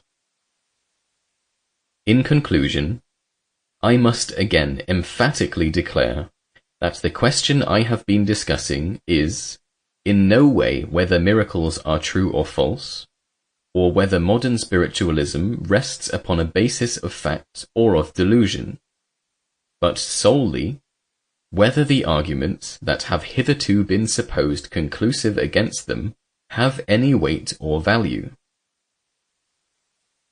If I have shown, as I flatter myself I have done, that the arguments which have been supposed to settle the general question so completely as to render it quite unnecessary to go into particular cases, are all utterly fallacious, then I shall have cleared the ground for the production of evidence, and no honest man desirous of arriving at truth will be able to evade an inquiry into the nature and amount of that evidence, by moving the previous question, that miracles are unprovable by any amount of human testimony. It is time that the derisive and unexamining incredulity which has hitherto existed should give way to a less dogmatic and more philosophical spirit, or history will again have to record the melancholy spectacle of men who should have known better, assuming to limit the discovery of new powers and agencies in the universe, and deciding, without investigation, whether other men's observations are true or false.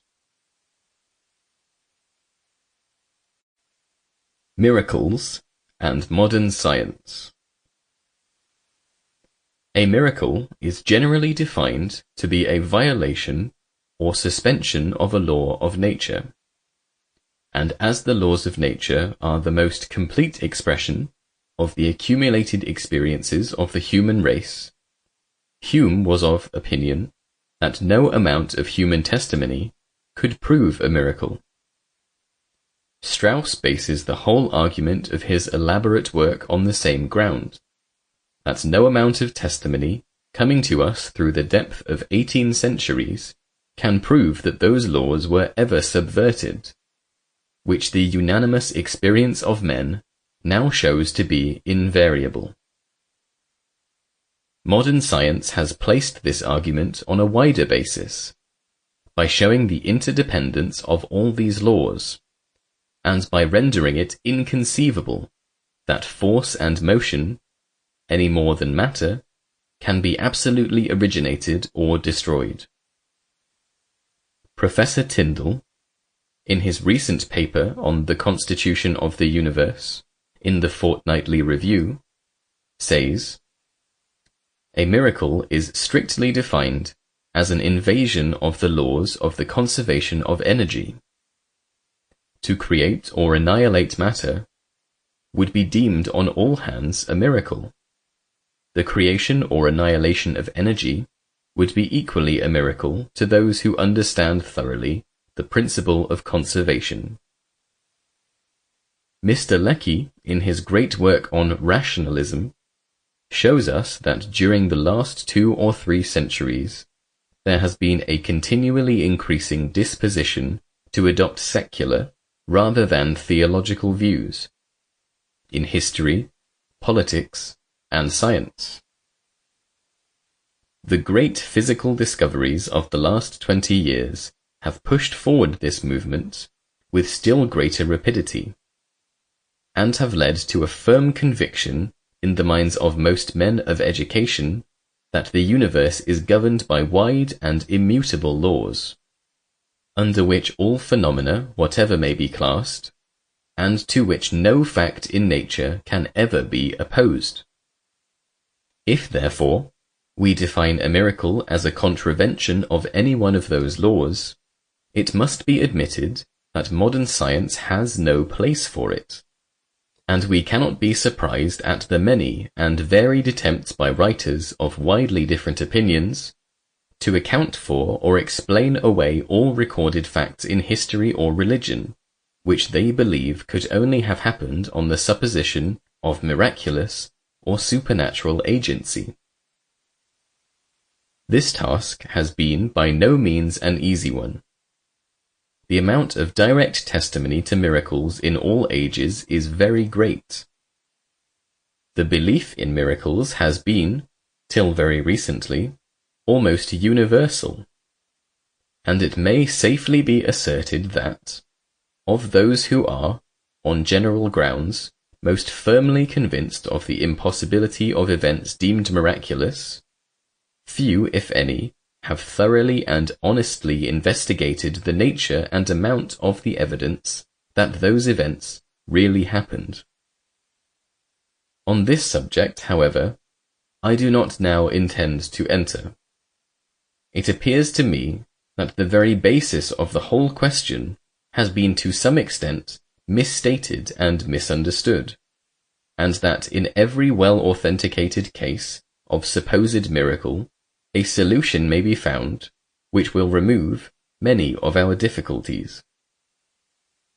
One common fallacy appears to me to run through all the arguments against facts deemed miraculous, when it is asserted that they violate, or invade, or subvert the laws of nature. This is really assuming the very point to be decided, for if the disputed fact did happen, it could only be in accordance with the laws of nature, since the only complete definition of the laws of nature is that they are the laws which regulate all phenomena. The very word supernatural, as applied to a fact, is an absurdity, and miracle, if retained at all, requires a more accurate definition than has yet been given of it. To refuse to admit, what in other cases would be absolutely conclusive evidence of a fact, because it cannot be explained by those laws of nature with which we are now acquainted, is really to maintain that we have complete knowledge of those laws, and can determine beforehand what is or is not possible. The whole history of the progress of human knowledge shows us that the disputed prodigy of one age becomes the accepted natural phenomenon of the next, and that many apparent miracles have been due to laws of nature subsequently discovered. Many phenomena of the simplest kind would appear supernatural to men having limited knowledge. Ice and snow might easily be made to appear so to inhabitants of the tropics. The ascent of a balloon would be supernatural to persons who knew nothing of the cause of its upward motion. And we may well conceive that, if no gas lighter than atmospheric air had ever been discovered, and if in the minds of all, philosophers and chemists included, air had become indissolubly connected with the idea of the lightest form of terrestrial matter, the testimony of those who had seen a balloon ascend might be discredited, on the grounds that a law of nature must be suspended, in order that anything could freely ascend through the atmosphere in direct contravention to the law of gravitation. A century ago, a telegram from 3,000 miles distance, or a photograph taken in a second, would not have been believed possible, and would not have been credited on any testimony, except by the ignorant and superstitious who believed in miracles. 5 centuries ago, the effects produced by the modern telescope and microscope would have been deemed miraculous, and if related only by travellers as existing in China or Japan, would certainly have been disbelieved. The power of dipping the hand into melted metals unhurt is a remarkable case of an effect of natural laws appearing to contravene another natural law, and it is one which certainly might have been, and probably has been, regarded as a miracle, and the fact believed or disbelieved, not according to the amount or quality of the testimony to it, but according to the credulity or supposed superior knowledge of the recipient. About 20 years ago, the fact that surgical operations could be performed on patients in the mesmeric trance without their being conscious of pain was strenuously denied by most scientific and medical men in this country, and the patients, and sometimes the operators, denounced as impostors. The asserted phenomenon was believed to be contrary to the laws of nature. Now, probably every man of intelligence believes the facts, and it is seen that there must be some as yet unknown law of which they are a consequence.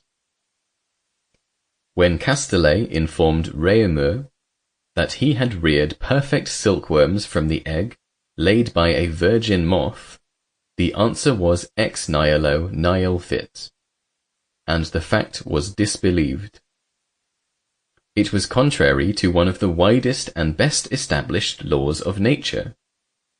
Yet it is now universally admitted to be true, and the supposed law ceases to be universal. These few illustrations will enable us to understand how some reputed miracles may have been due to yet unknown laws of nature. We know so little of what nerve or life force really is, how it acts or can act, and in what degree it is capable of transmission from one human being to another, that it would be indeed rash to affirm that under no exceptional conditions could phenomena, such as the apparently miraculous cure of many diseases, or perception through other channels than the ordinary senses, ever take place.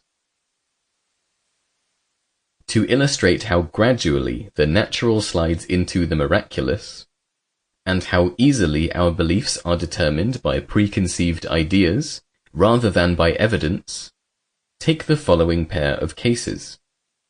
Some years since an account appeared in the London Medical Times of an experiment on 4 Russians who had been condemned to death.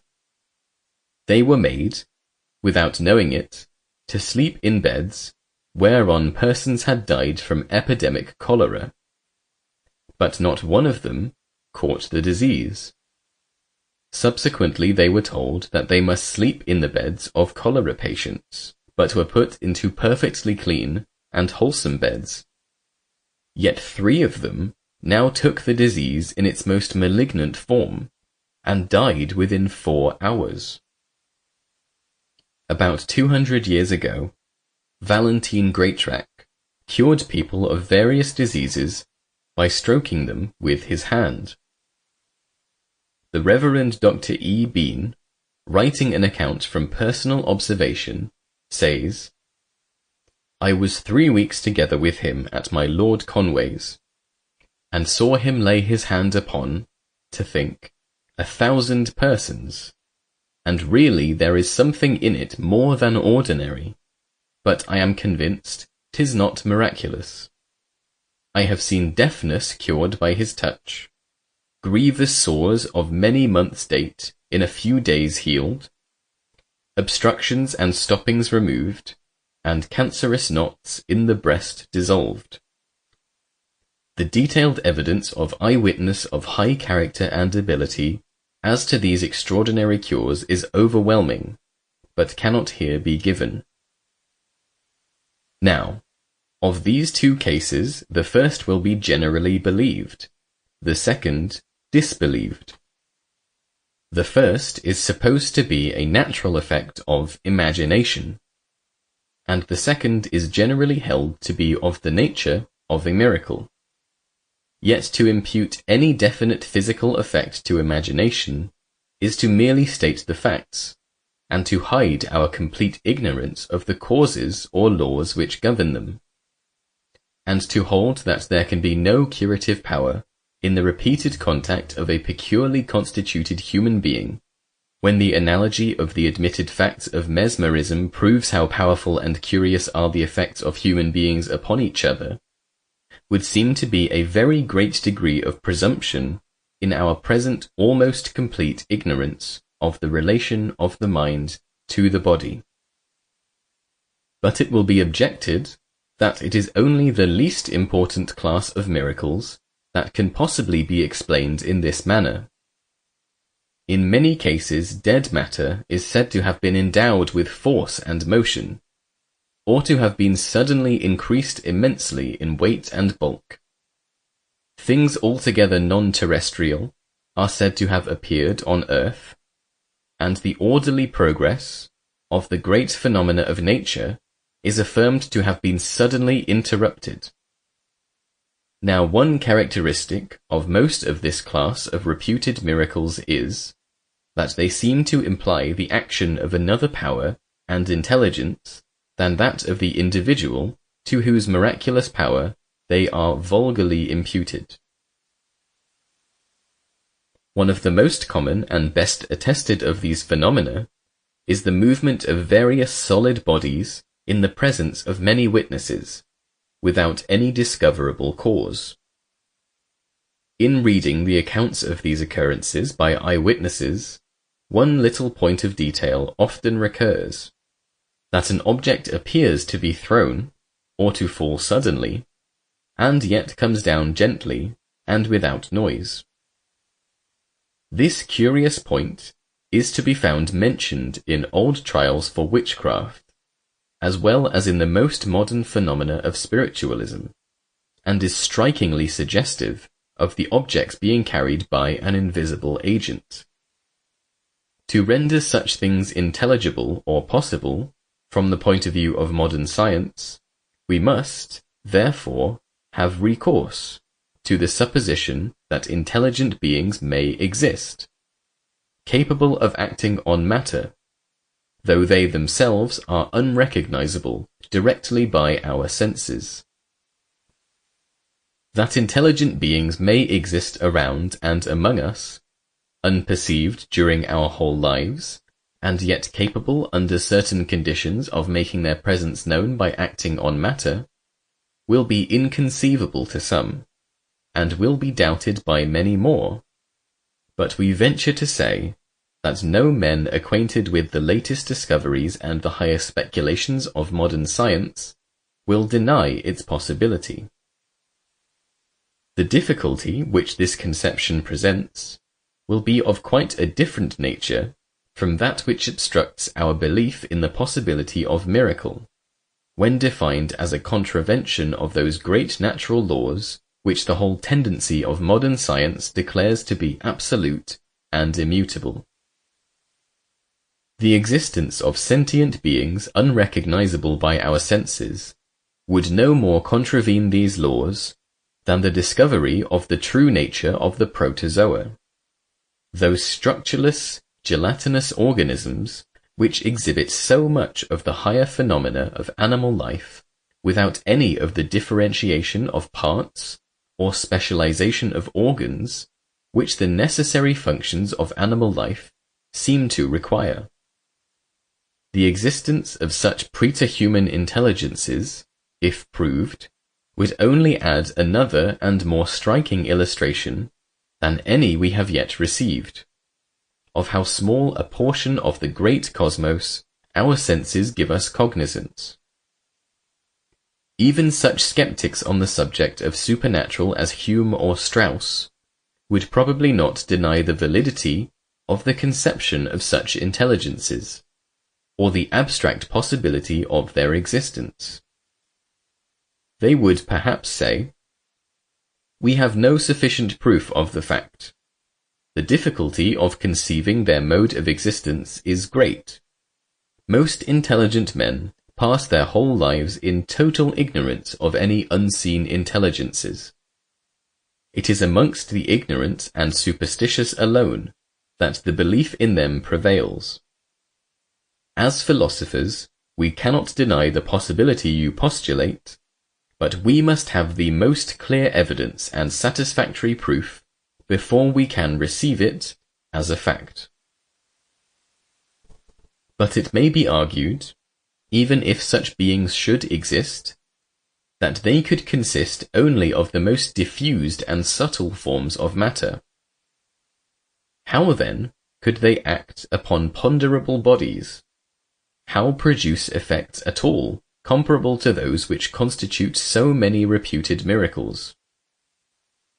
These objectors may be reminded that all the most powerful and universal forces of nature are now referred to minute vibrations of an almost infinitely attenuated form of matter, and that, by the grandest generalizations of modern science, the most varied natural phenomena have been traced back to these recondite forces. Light, heat, electricity, magnetism, and probably vitality and gravitation are believed to be but modes of motion of a space-filling ether, and there is not a single manifestation of force or development of beauty, but is derived from one or other of these. The whole surface of the globe has been modelled and remodelled. Mountains have been cut down to plains, and plains have been grooved and furrowed into mountains and valleys, all by the power of ethereal heat vibrations set in motion by the sun. Metallic veins and glittering crystals buried deep down under miles of rock and mountain have been formed by a distinct set of forces developed by vibrations of the same ether. Every green blade and bright blossom that gladdens the surface of the earth owes its power of growth and life to those vibrations we call heat and light, while in animals and man, the powers of that wondrous telegraph whose battery is the brain and whose wires are nerves are probably due to the manifestation of a yet totally distinct mode of motion in the same all-pervading ether. In some cases, we are able to perceive the effects of these recondite forces yet more directly. We see a magnet, without contact or impact of any ponderable matter capable to our imagination of exerting force, yet overcoming gravity and inertia, raising and moving solid bodies. We behold electricity in the form of lightning riving the solid oak, throwing down lofty towers and steeples, or destroying man and beast, sometimes without a wound. All these manifestations of force are produced by a form of matter so impalpable that only by its effects does it become known to us. With such phenomena everywhere around us, we must admit that if intelligences of what we may call an ethereal nature do exist, we have no reason to deny them the use of those ethereal forces which are the overflowing fountain from which all force, all motion, all life upon the earth originate. Our limited senses and intellects enable us to perceive impressions from, and to trace some of the varied manifestations of ethereal motion under phases so distinct as light, heat, electricity, and gravity, but no thinker will, for a moment, assert that there can be no other possible modes of action of this primal element. To a race of blind men, how utterly inconceivable would be the faculty of vision, how absolutely unknowable the very existence of light and its myriad manifestations of form and beauty. Without this one sense, our knowledge of nature and of the universe could not be 1,000th part of what it is. By its absence, our very intellect would have been dwarfed. We cannot say to what extent, and we must almost believe that our moral nature could never have been fully developed without it, and that we could hardly have attained to the dignity and supremacy of man.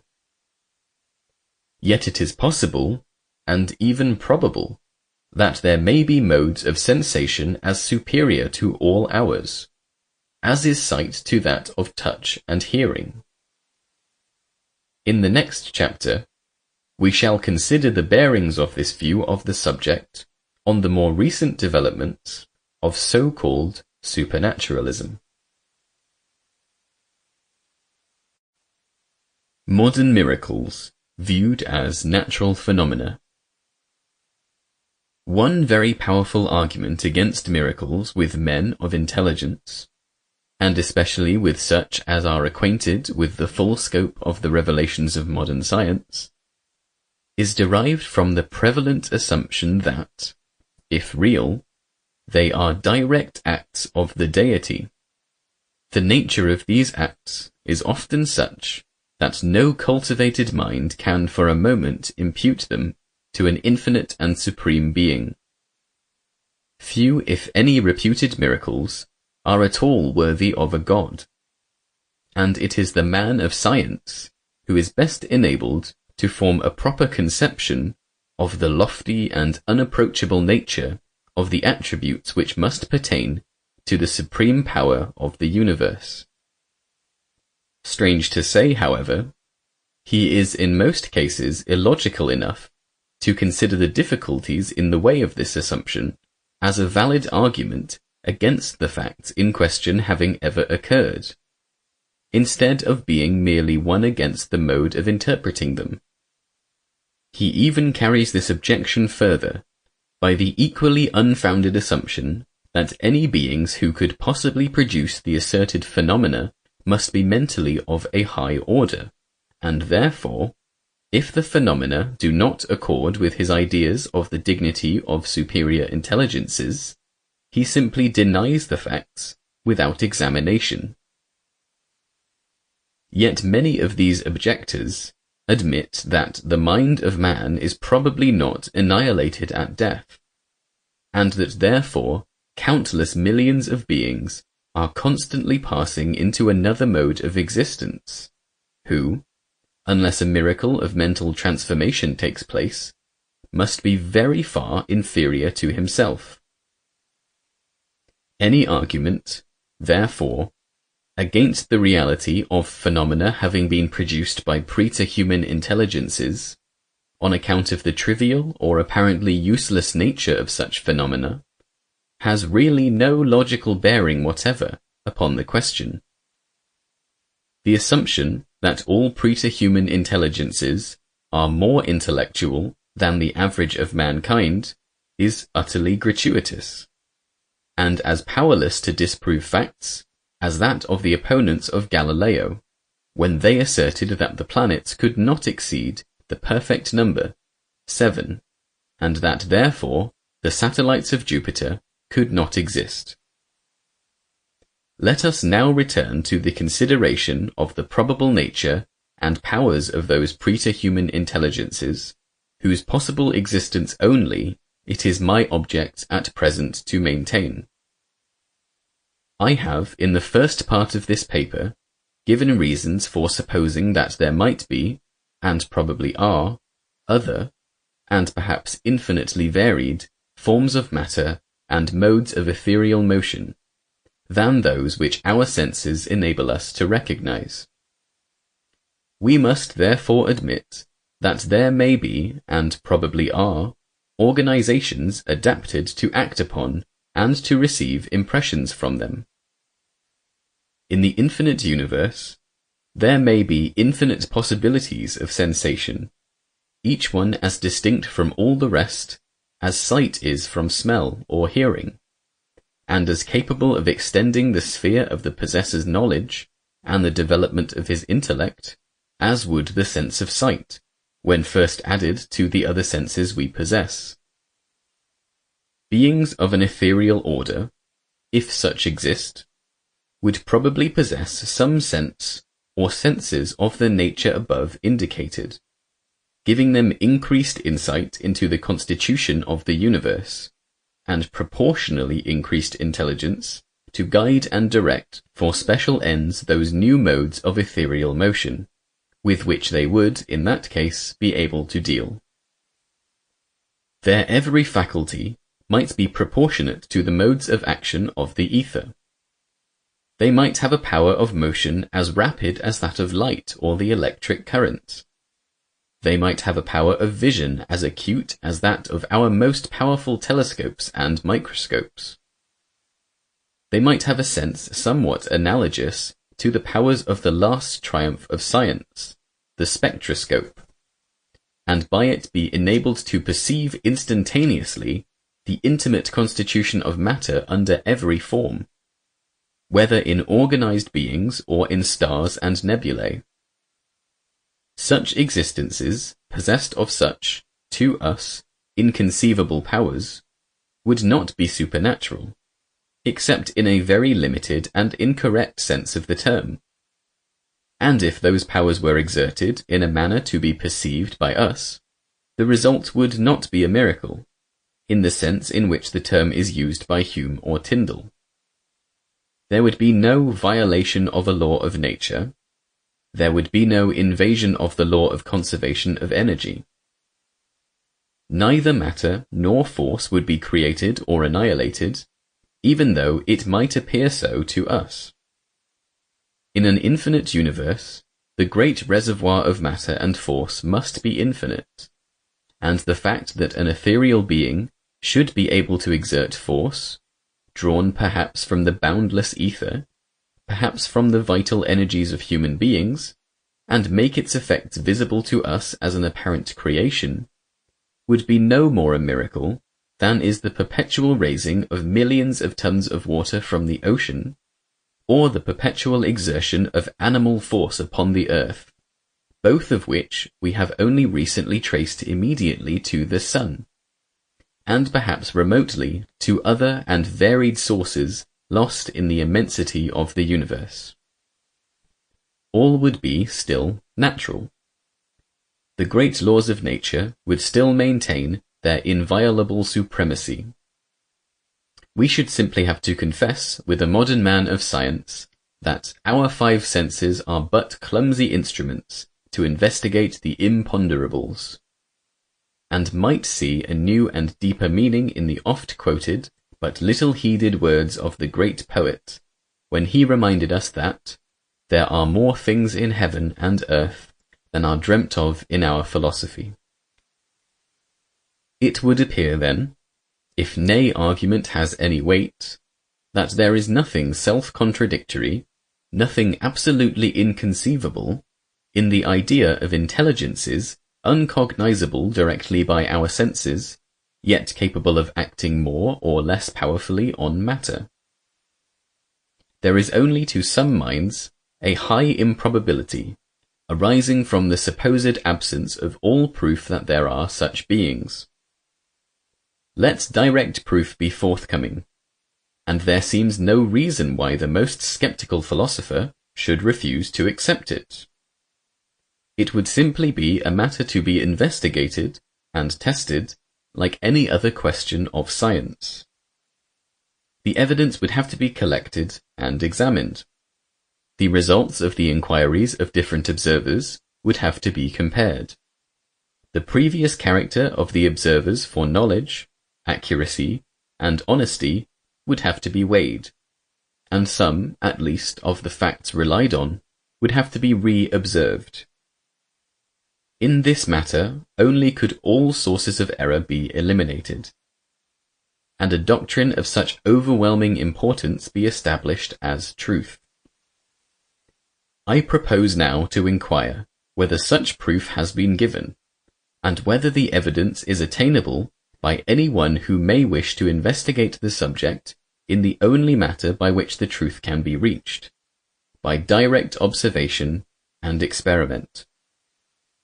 The first fact capable of proof is this: that during the last 18 years, while physical science has been progressing with rapid strides, and the growing spirit of rationalism has led to a very general questioning of all facts of a supposed miraculous or supernatural character, a continually increasing number of persons maintain their belief in the existence of beings of the nature of those we have hitherto postulated as a bare possibility. All these persons declare that they have received direct and oft-repeated proofs of the existence of such beings. Most of them tell us they have been convinced against all their previous notions and prepossessions. Very many have previously been materialists, not believing in the existence of any intelligences disconnected from a visible, tangible form, nor in the continued existence of the mind of man after death. At the present moment, there are at least 3 millions of persons in the United States of America who have received to them satisfactory proofs of the existence of invisible intelligences. And in this country, there are many thousands who declare the same thing. A large number of these persons continually receive fresh proofs in the privacy of their own homes, and so much interest is felt in the subject that 6 periodicals are published in London, several on the continent, and a very large number in America, which are exclusively devoted to disseminating information relating to the existence of these invisible intelligences and the means of communicating with them. A little inquiry into the literature of the subject, which is already very extensive, reveals the startling fact that this revival of so-called supernaturalism is not confined to the ignorant or superstitious, or to the lower classes of society. On the contrary, it is rather among the middle and upper classes that the larger proportion of its adherents are to be found. And among those who have declared themselves convinced of the reality of facts such as have been always classed as miracles, are numbers of literary, scientific, and professional men who have always borne, and still continue to bear, high characters, are above the imputation either of falsehood or trickery, and have never manifested indications of insanity. Neither is the belief confined to any one religious sect or party. On the contrary, men of all religions, and of no religion, are alike to be found in the ranks of the believers, and, as already stated, many entire skeptics, as to there being any superhuman intelligences in the universe, have declared that by the force of direct evidence they have been, however unwillingly, compelled to believe that such intelligences do exist. Here is certainly a phenomenon altogether unique in the history of the human mind. In examining the evidence of similar prodigies during past ages, we have to make much allowance for early education and the almost universal pre-existing belief in the possibility and frequent occurrence of miracles and supernatural appearances. In the present day, it is a notorious fact among the educated classes, especially among students of medicine and science, the skepticism on such subjects is almost universal. But what seems the most extraordinary fact of all, and one that would appear to be absolutely inconsistent with any theory of fraud, imposture, or self-delusion, is that during the 18 years which have elapsed since the revival of a belief in the supernatural in America, not one single individual has carefully investigated the subject without accepting the reality of the phenomena. And while thousands have been converted to the belief, not one adherent has ever converted back from it. While the peculiarly constituted individuals who are the media of the phenomena may be counted by the thousands, not one has ever exploded the imposture, if imposture it be. And of the few who receive payment for giving up their time to those who wish to witness the manifestations, it is remarkable that no one has yet tried to be first in the market with a full history of the wonderfully ingenious apparatus and extraordinary dexterity that must have been requisite to make dupes of many millions of people and to establish a new literature and a new religion. They must be very blind not to see that such a work would be a most profitable speculation. If there is any one thing which modern philosophy teaches more consistently than another, it is that we can have no a priori knowledge of natural phenomena or of natural laws. But to declare that any facts, testified to by several independent witnesses, are impossible, and to act upon this declaration so far as to refuse to examine these facts when opportunity offers, is to lay claim to this very a priori knowledge of nature which has been universally given up. One of our most celebrated modern men of science fell into the same error when he made his unfortunate statement that, before we proceed to consider any question involving physical principles, we should set out with clear ideas of the naturally possible and impossible. For no man can be sure that, however clear his ideas may be in this matter, they will be equally true ones. It was very clearly impossible to the minds of the philosophers at Pisa that a great and small weight could fall from the top of a heavy tower in the same time, and if this principle is of any use, they were right in disbelieving the evidence of their senses, which assured them that they did, and Galileo, who accepted that evidence was, to use the words of the same eminent authority, not only ignorant as respects the education of the judgment, but ignorant of his own ignorance.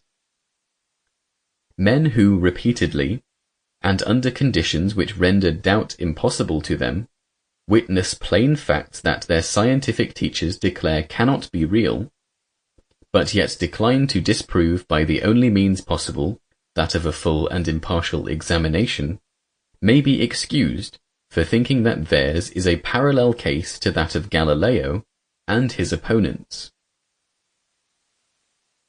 In order that my readers may judge for themselves whether delusion or deception will best account for these facts, or whether we have indeed made a discovery more important and more extraordinary than any that has yet distinguished the 19th century, I propose to bring before them a few witnesses, whose evidence it will be well for them to hear before forming a hasty judgment.